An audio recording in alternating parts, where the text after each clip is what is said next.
Herzlich willkommen, mein Name ist Dr. Guido Rössling. Ich bin zuständig für die Fachstudienberatung im Bachelor Informatik im Fachbereich Informatik der TU Darmstadt.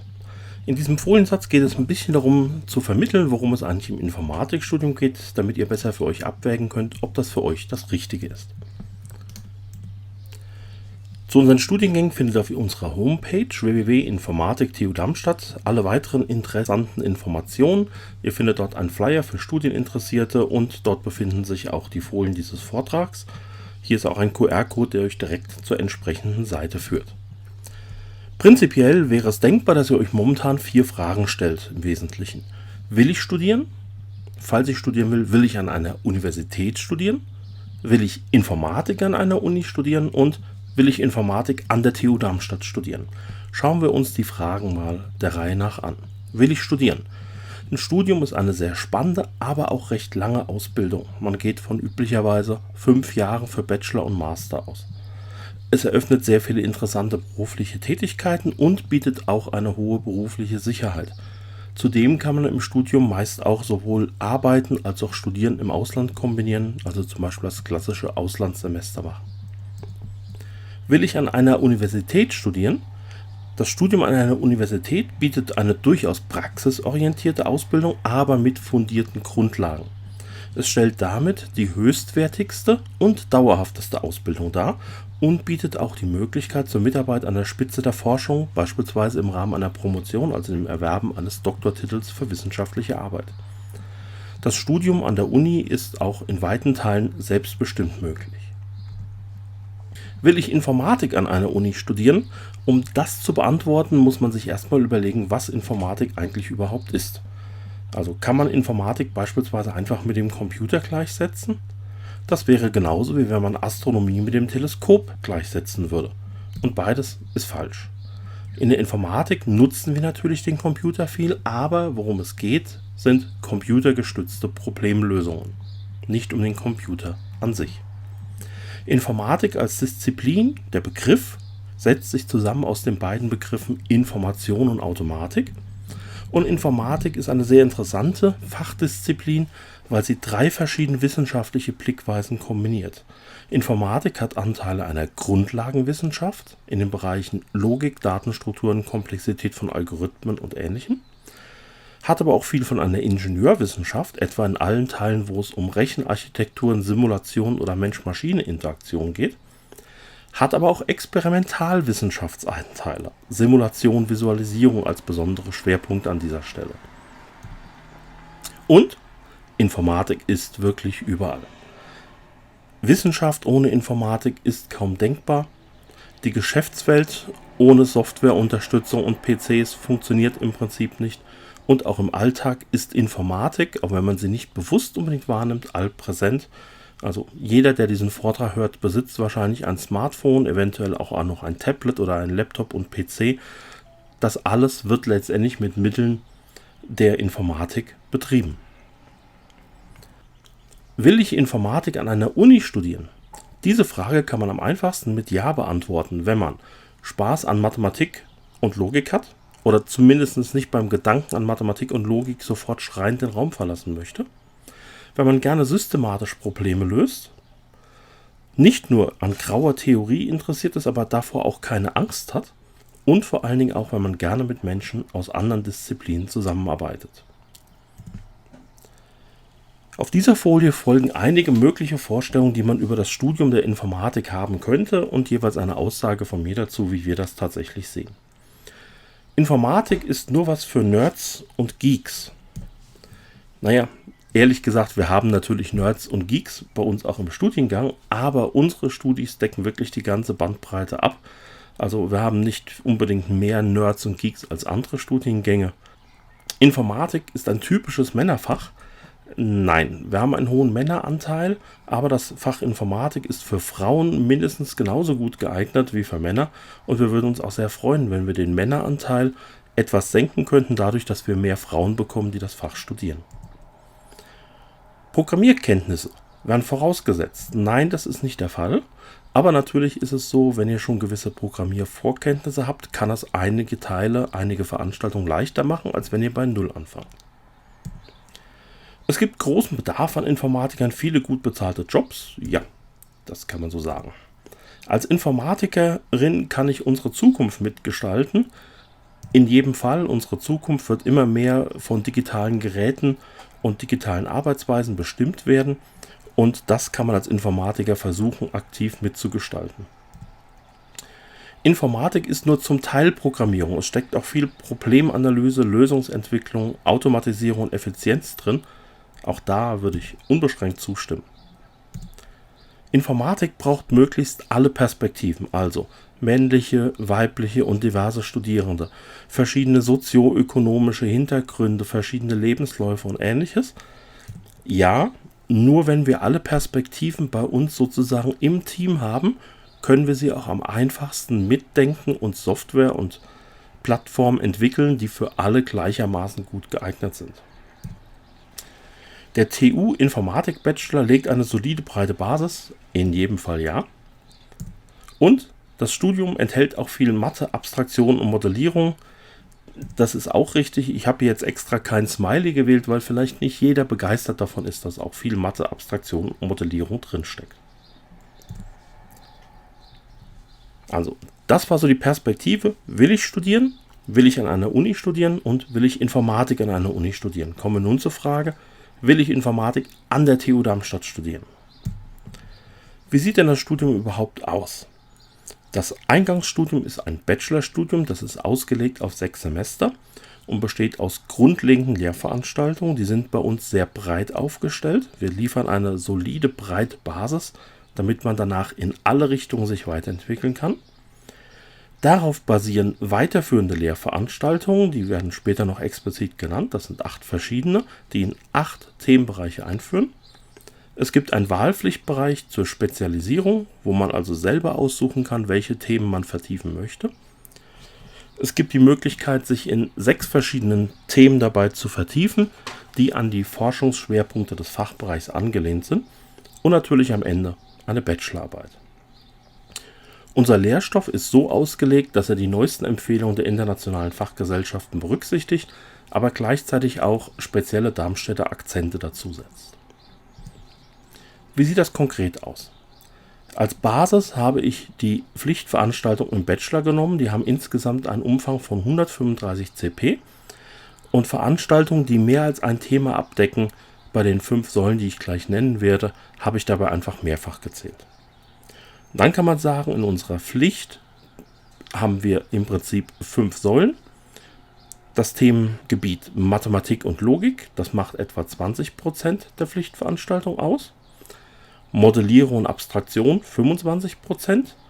Programmierung 19%, oft in Kombination zum Beispiel mit Modellierung und Abstraktion.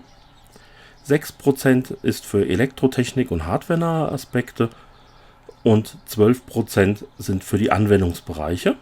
Und es verbleiben 18% Wahlbereich, wo ihr also selber eure Schwerpunkte legen könnt und aussuchen könnt, welche Themen ihr weiter vertiefen wollt und welche nicht. Insbesondere, wenn ich den Bachelor betrachte, kann ich sagen, man kann den im Prinzip aufteilen in die allgemeinen Grundlagen. Die machen 48% aus. Das sind im Wesentlichen die ersten 3 Semester, die das abdecken. Das ist der Pflichtteil, den jeder machen muss. Dazu kommen mit einem Umfang von 22% Einführung in Informatik-Teilgebiete, wo man also einen Einblick in einzelne Themen bekommt. 12% des Bachelorstudiums sind Bachelor-Praktikum und Thesis. Und wie schon erwähnt, 18% entfallen auf unseren Wahlbereich. Die grundlegenden Lehrveranstaltungen sind hier aufgeführt. Als erstes möchte ich rechts auf die Farbwahl hinweisen. Es wird blau benutzt für Programmierungsanteile, rot für Betriebssystem- oder hardwarenahe Anteile, gelb für Modellierung und Abstraktion und grün für Mathematik. Es gibt Veranstaltungen wie genau die erste oben, funktional und objektorientierte Programmierkonzepte, die 2 verschiedene Farben nutzen, weil sie sowohl Programmierung, das ist der blaue Anteil, als auch Modellierung, Abstraktion behandeln. Man sieht hier, im ersten Semester stehen insbesondere 4 Veranstaltungen an, funktional und objektorientierte Programmierkonzepte, die eben in die Grundlagen der Programmierung einführen, Mathematik 1, Digitaltechnik, was die Grundlagen des Aufbaus von Computern betrachtet, und Automaten, formale Sprachen und Entscheidbarkeit, was aus dem Bereich theoretische Informatik ist. Im zweiten Semester bauen die Veranstaltungen im Wesentlichen auf denen des ersten Semesters auf. In Algorithmen und Datenstrukturen werden, wie der Name andeutet, grundlegende Algorithmen und Datenstrukturen betrachtet. Mathematik 2 setzt die Mathematik aus der Mathematik 1 fort. Rechnerorganisation betrachtet den Aufbau von Computern von der CPU an im Prinzip und beschäftigt sich auch mit Assembler-Programmierung, also auf CPU-Ebene. Und Aussagen- und Prädikatenlogik legt die systematische Grundlage für logische Aussagen. Im dritten Semester gibt es natürlich mehr Veranstaltungen, als hier angegeben sind. Zu den grundlegenden Veranstaltungen zählen hier 2 praxisnahe Veranstaltungen, systemnahe und parallele Programmierung sowie Einführung in den Compilerbau. Beide haben einen sehr hohen Praxisanteil. Im vierten Semester wird mit Mathematik 3 insbesondere das Thema Statistik sowie Numerik behandelt und es werden formale Methoden im Softwareentwurf betrachtet. Darauf aufbauend kommt im 5. Semester ein Bachelor-Praktikum, was eine Gruppenarbeit mit einem Viererteam darstellt, sowie die Vorlesung zum Thema Betriebssysteme. Die vorhin schon genannten weiterführenden Lehrveranstaltungen finden ab dem 3. Semester statt. Es handelt sich hierbei um die Veranstaltung Architekturen und Entwurf von Rechnersystemen, Computational Engineering und Robotik, also Grundlagen der Robotik und der wissenschaftlichen Wissensverarbeitung, Computernetzwerke und verteilte Systeme, Computersystemsicherheit, was also in den Bereich IT-Sicherheit geht, Informationsmanagement, Themengebiet Datenbanken, Modellierung, Spezifikation und Semantik, Software Engineering für Softwareentwurf in großen Projekten und Visual Computing, was sich unter anderem mit sinnvoller Gestaltung von Oberflächen und in der Mensch-Maschine-Interaktion befasst. Wie kann man sich für den Bachelor bewerben? Der Studienbeginn ist immer zum Wintersemester eines jeden Jahres und üblicherweise endet die Bewerbung am 15. Juli. Aufgrund der Covid-Pandemie ist dieses Jahr die Bewerbung verlängert und bis 31.08.2020 möglich. Wir empfehlen dennoch, sich möglichst frühzeitig, sobald Sie sich entschieden haben, für das Studienfach, das Sie studieren wollen, zu bewerben. Also nicht bis zum Ende zu warten, weil Sie im Rahmen des Bewerbungsprozesses dann auch die ganzen Details erfahren, welche Unterlagen benötigt werden und entsprechend mehr Zeit haben, die zu beschaffen und einzureichen. Derzeit hat unser Studiengang Informatik keine Beschränkung, es gibt keinen Numerus Clausus, das heißt, Ihre Abschlussnote in der Schule ist irrelevant, solange Sie bestanden haben natürlich. Sie benötigen keine beruflichen Vorpraktika und Sie haben keine separaten Studiengebühren. Was es gibt, ist der Studierendenbeitrag, der liegt bei etwa 260 € pro Semester und deckt unter anderem auch das Studentensemesterticket ab. Wenn Sie den Bachelor bei uns absolviert haben oder auch von außen zur TU kommen, können Sie bei uns den Master in Informatik, Master Science machen. Dieser ist spezialisiert in sowohl Schwerpunktbereichen als auch Nebenfächern. Das heißt, bei den Schwerpunktbereichen haben Sie 6 Themengebiete zur Auswahl, die gleichen wie im Bachelor. Das sind IT-Sicherheit, Netz- und verteilte Systeme, Robotik, Computational und Computer Engineering, Softwaresysteme, formale Grundlagen, Visual and Interactive Computing sowie Webwissens- und Informationsverarbeitung. Und Sie können selber aussuchen, wie viel Sie in welchem Bereich machen wollen. Also Sie können einiges in IT-Sicherheit machen oder gar nichts beispielsweise. Es gibt da noch gewisse Randbedingungen, die würden hier jetzt aber zu weit führen. Zusätzlich belegen Sie ein Nebenfach aus der hier angegebenen Liste sowie weitere Nebenfächer, wo entsprechend Ihnen die Chance gegeben wird, in eine andere Disziplin näher reinzuschauen, um besser anschlussfähig für Arbeiten mit Kollegen dieser Disziplin zu sein. Und am Ende fertigen Sie eine Masterarbeit an. Zusätzlich bieten wir derzeit 5 spezialisierte Masterstudiengänge. Autonome Systeme. Als erster befasst sich mit Robotik und ihren Anwendungen, zum Beispiel autonome Systeme im Katastropheneinsatz. Hieraus sind schon zahlreiche sehr gute Forschungsarbeiten hervorgegangen. Zum Beispiel haben die Kollegen in der Robotik schon mehrere internationale Preise gewonnen für die verschiedenen Roboter, zum Beispiel im Katastropheneinsatz, die dort entwickelt wurden. Distributed Software Systems ist ein englischsprachiger Master, er setzt entsprechende Englischkenntnisse und das Zertifikat voraus und befasst sich mit verteilten Softwaresystemen, also wie sowohl die Frage, wie verteilt man die Daten, als auch wie arbeitet man mit verteilten Daten. Workflow Management, Ablaufsteuerung, Cloud Computing und ähnliches. Der Master Internet- und webbasierte Systeme kümmert sich um die Organisation von Informationsnetzen sowie das automatisierte Verständnis von Inhalten. Dazu zählt beispielsweise also auch die Sprachverarbeitung, Sprachanalyse und Sprachinterpretation.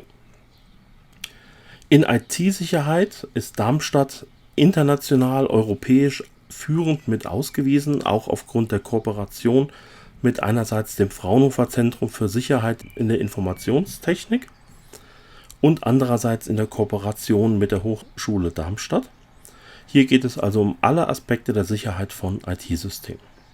Und im 5. möglichen Master Visual Computing befassen Sie sich mit virtuellen und augmentierten Realitäten, Grafik, Verarbeitung jeglicher Art und Multimedia.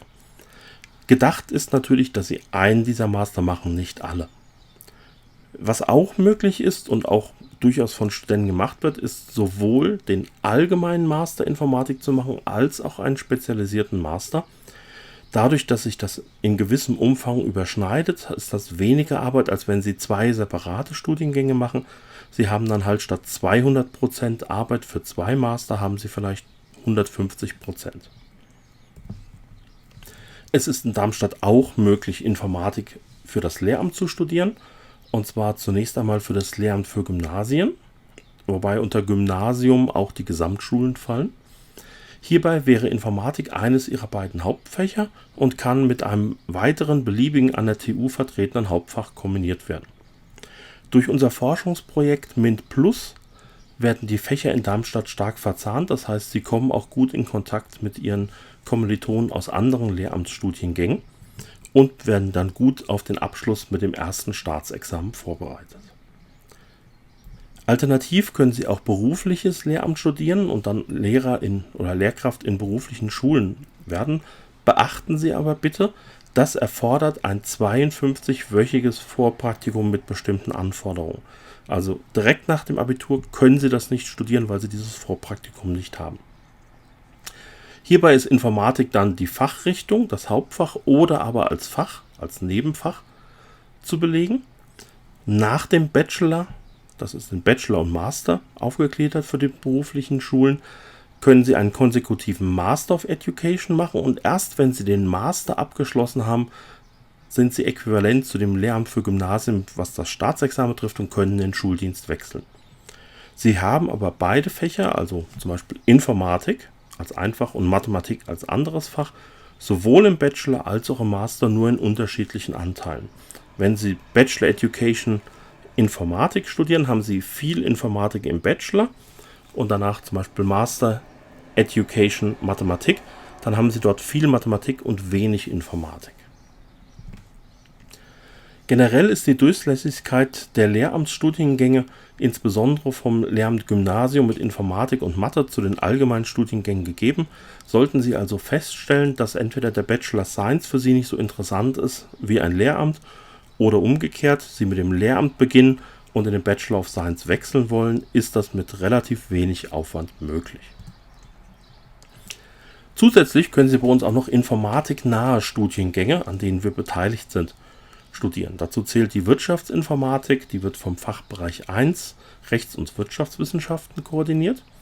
Die Informationssystemtechnik und Computational Engineering, beide hier fett, weil ich beide gleich noch kurz eingehen werde. Ein Joint Bachelor of Arts oder Cognitive Science studieren. Joint Bachelor of Arts bedeutet, dass Sie 2 verschiedene Fächer studieren, beide natürlich in geringem Umfang und dann in beiden einen Abschluss erwerben. Und eines der beiden Fächer, das zweite Fach, kann unter anderem auch Informatik sein. Sie könnten zum Beispiel einen Joint Bachelor Soziologie und Informatik machen. Schauen wir kurz in die Informationssystemtechnik. Die Informationssystemtechnik steht genau mittig, wie hier auf der Folie auch angedeutet, zwischen einerseits der Elektrotechnik, die sich mehr mit physikalischen Themen befasst, und der Informatik, die sich mehr mit logischen und programmierbasierten Problemen befasst. Das heißt, in der Informationssystemtechnik haben Sie sowohl eine Vertiefung in Informatik, um sich zum Beispiel mit eingebetteten Systemen, Softwaretechnik und Ähnlichem zu befassen, als auch in der Elektrotechnik, wo es also um Kommunikationssysteme, Kommunikationstechnik geht. Zudem haben sie konkrete Anwendungsbereiche, etwa Automotive Systems, also alles, was das Auto und dessen Automatisierung betrifft, oder Medizintechnik, Robotik und ähnliches, aber auch fachübergreifende Kenntnisse. Computational Engineering als anderer möglicher Studiengang befasst sich mit der rechnergestützten Modellierung, Analyse und Simulation in den Ingenieurwissenschaften und ist sehr breit aufgestellt. Beteiligt am Studiengang und auch an der Lehre da drin sind sowohl die Mathematik und Mechanik als auch Bauingenieurwesen, Geodäsie, Maschinenbau, Elektrotechnik, Informationstechnik und eben Informatik. Und mit dem Computational Engineering sitzen sie einerseits gut in der Theorie, aber auch sehr stark im experimentellen Bereich und unterstützen führende Forschung dabei, entsprechende neue Erkenntnisse oder Produkte entwickeln zu können. Wenn ich Ihr Interesse für Informatik jetzt geweckt habe, Sie aber noch nicht ganz sicher sind, ob Sie es studieren wollen, und ehrlich gesagt auch, wenn Sie sich ganz sicher sind, dann gehen Sie bitte auf unsere Seite mit dem Online Self-Assessment, dem OSA. Das ist eine Online-Hilfe, die Ihnen dabei hilft, zu erkennen, ist Informatik für mich wirklich das richtige Fach. Kleiner Hinweis, das gibt es unter der gleichen Basis-URL, die ich gleich zeigen werde, auch für andere Studiengänge. Also generell sollten Sie das aufrufen, auch wenn Sie doch nicht Informatik studieren wollen. Das OSA ist in 5 Teile geteilt. Sie kriegen einige Informationen zum Fachbereich Campus und ähnliches. Und Sie haben 4 verschiedene Tests, die Sie absolvieren können. Im ersten Test geht es darum, was Sie sich vorstellen, wie das Studium ist. Und das wird kontrastiert, Ihre Antwort damit, wie unsere Studenten beurteilen, wie das Studium ist. Zweiter Teil sind Grundlagenfachaufgaben sowie Vertiefungsfachaufgaben. Hier bekommen Sie einen ersten Eindruck, welche Arten von Fragestellungen Ihnen im ersten Studienjahr begegnen könnten. Wichtig, es kommt nicht darauf an, ob Sie die Aufgaben richtig lösen können. Es kommt nur darauf an, ob Sie die Fragestellung interessant finden. Also es ist besser, Sie finden die Aufgabe interessant, haben aber die falsche Lösung, als Sie finden die Aufgabe nervig oder völlig uninteressant, konnten Sie allerdings richtig lösen. Denn mit ähnlichen Aufgaben werden Sie sich wahrscheinlich öfters befassen müssen und dann wäre es gut, wenn es Ihnen Spaß macht. Zudem gibt es noch einen Test darüber, wie Sie in erfolgskritischen Studiensituationen sich verhalten würden. Sie werden also mit verschiedenen Szenarien konfrontiert und haben eine Auswahl, wie Sie sich verhalten wollen. Auch hier bekommen Sie Feedback, wie unsere erfahrenen Studierenden, die wir befragt haben, das insgesamt bewerten. Und es gibt einen Selbsttest zur Selbstregulation, um zu schauen, wie Sie sich vor, während und nach der Bearbeitung von Aufgaben verhalten. Die URL für das OSA ist für alle OSAs unter https://self-assessment.tu-darmstadt.de zu finden und für Informatik hängen Sie einfach ein /Informatik hinten dran. Wichtig bei uns ist, das Studium beginnt bereits vor der ersten Vorlesung. Allerdings, es steht hier schon auf der Folie, Corona-bedingt kann einiges anders sein, als es hier auf der Folie steht. Niemand kann Stand heute sagen, wie die Situation zum Wintersemester sein wird. Es gibt prinzipiell einen Mathematikvorkurs, der freiwillig ist, wahrscheinlich September, Oktober liegen wird und dazu dienen soll, eventuell vorhandene Lücken aus der Schule aufzubereiten. Das Ziel des Mathe-Vorkurses ist also nicht, Ihnen neues Wissen zu vermitteln, sondern nur, Sie in die Lage zu versetzen, direkt anschlussfähig in der Mathematik zu sein. Es gibt zudem einen freiwilligen Programmiervorkurs von der Fachschaft Informatik, auch vor Semesterbeginn, wo Sie erste Schritte in Programmierung entsprechend machen und auch andere Erstsemester kennenlernen können. Wie dieser genau zum Wintersemester erfolgen wird, ist aktuell noch nicht ganz klar. Wie gesagt, wir wissen nicht, wie die Corona-Situation sich entwickeln wird. Und es gibt eine Orientierungswoche, die sogenannte O-Phase oder OWO für Orientierungswoche. Die findet eine Woche vor Vorlesungsbeginn statt und bietet eine intensive Einführung in das Studium und weitere Informationen. Auch diese wird von der Fachschaft Informatik ausgerichtet und organisiert und es ist sehr empfohlen, daran teilzunehmen. Generell kann man sagen, wir kümmern uns um Sie. Wir haben eine intensive Betreuung zu Beginn des Studiums für Sie, insbesondere über das Mentorensystem. Hierbei treffen sich alle Erstsemesterstudierende jede Woche mit einem zugeteilten Mentor oder Mentorin. Dabei handelt es sich um ältere, erfahrene und speziell geschulte Studierende, die aber entsprechend mit ihrer Situation zu Beginn des Studiums auch selber persönlich noch vertraut sind. Sie können dort wirklich alle Fragen, Probleme und Sorgen vertraulich ansprechen und gleichzeitig wird Woche zu Woche entsprechend das Programm abgearbeitet, beispielsweise zur allgemeinen Orientierung. Sie kriegen Informationen zur Zeitplanung, auch Planung von Prüfungen, Arbeitstechniken, Prüfungsvorbereitung und vieles mehr. Außerdem, das Studium, ich hatte es schon erwähnt, ist praxisnah und projektorientiert.